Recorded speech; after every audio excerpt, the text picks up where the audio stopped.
Benim annem öldü. Benim annem öldü.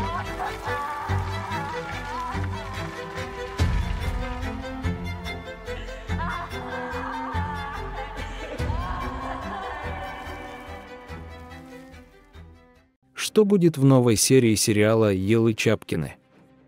Любовь Сейрана и Ферита возобновляется. Ферит покидает Дияр. Что шокирующего в Эсме?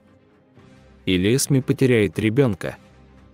И какие шокирующие детали были упущены в этом последнем эпизоде? Все это и многое другое в этом видео. Рекомендую внимательно посмотреть это видео до конца, чтобы не упустить ни одной детали.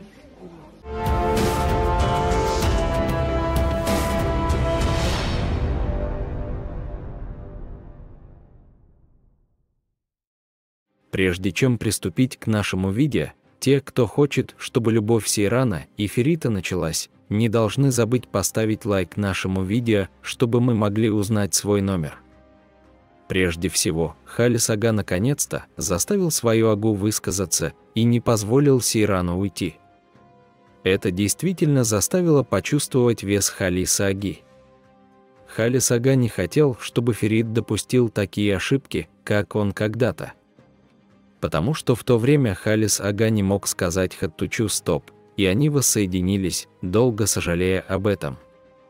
Теперь Халис Ага не отпустил Сейрана, потому что не хотел, чтобы его внук Ферит совершил ту же ошибку, что и он, и чтобы Ферит не пожалел об этом в будущем.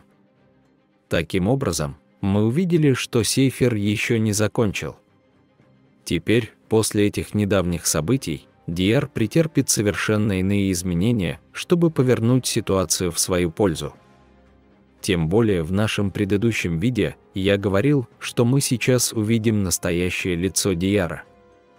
Фактически, тем, что он сказал Сейрану в последнем эпизоде, он показал, что на самом деле у него другое лицо. Тот факт, что Сейран не уходит и продолжает быть рядом с Феритом, позволит Дияру делать хитрые шаги.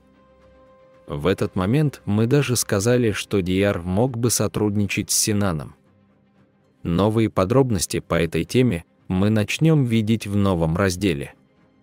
В то же время, этот прошлый эпизод стал решающим для Сейфер. Потому что либо любовь Сейрана и Ферита никогда больше не будет прежней, либо Сейран и Ферит снова сойдутся вместе. Ожидаемое сбылось, и для любви Сейфер вновь появился луч надежды. Потому что отсутствие Сейрана в Антепе напомнило нам, что эта любовь повторится. Думаю, в следующих 2 сериях мы увидим неожиданную сцену путешествия. В то же время между Феритом и Дияром в этой части будут проблемы. Таким образом, через несколько эпизодов мы увидим, как Ферит откажется от Дияра. Поэтому Ферит выберет Сейран и покинет Дияр. Кроме того, Синан наконец-то начал получать инсайдерскую информацию. Таким образом, Айшен доказала, что она – новый султан сериала. Если помните, старый слуга Султан тоже занимался такими подлыми делами. Теперь он занял место Айшен Султан и начал совершать подлые поступки. Он даже сотрудничал с Синаном в неожиданные моменты. Таким образом, Синан узнает всю информацию, которую хочет для Сейрана.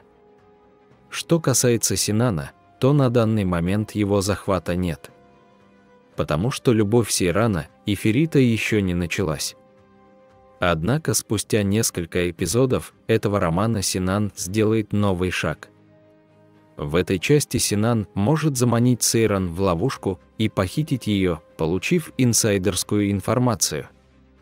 Однако на этом этапе мы также можем увидеть события, которые нас шокируют, чтобы избежать сценария, аналогичного прошлому сезону с похищением Сейрана.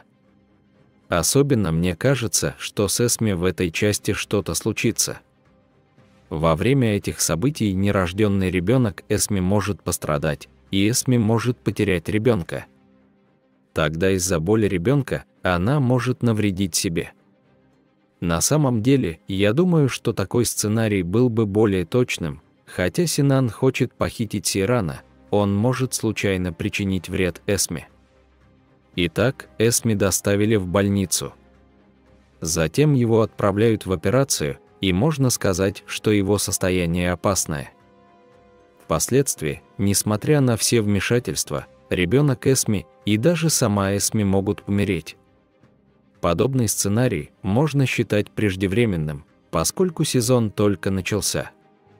Однако в прошлом сезоне ходили слухи, что персонаж Эсме хотела уйти.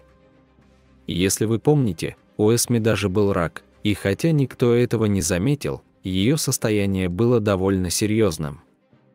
Мы ожидали, что Эсме попрощается тогда. Однако в последнюю минуту сценарий изменился, и о болезни Эсме забыли. Вот почему с Эсме ничего не случилось. Теперь может произойти тот сценарий, о котором я только что упомянул, и Эсме может умереть вместе со своим ребенком. Думаю, мы постепенно увидим развитие этого вопроса в новых сериях. Наконец, не забудьте написать в разделе комментариев любые вопросы, на которые вы хотели бы, чтобы я ответил о новом эпизоде в нашем следующем аналитическом видео. Итак, на эти вопросы я подробно отвечу в следующем видео. Как вы думаете, Эсме может потерять ребенка? Или он тоже может умереть? Пожалуйста, не забудьте написать свое мнение по этому поводу в комментариях. Наконец, те, кто любит сериал «Елы Чапкины», не должны забыть посмотреть сериал на Star TV. Чтобы не пропустить последние новости и события серии Kingfisher, не забудьте подписаться на наш канал и поставить лайк нашему видео. Увидимся в следующих видео.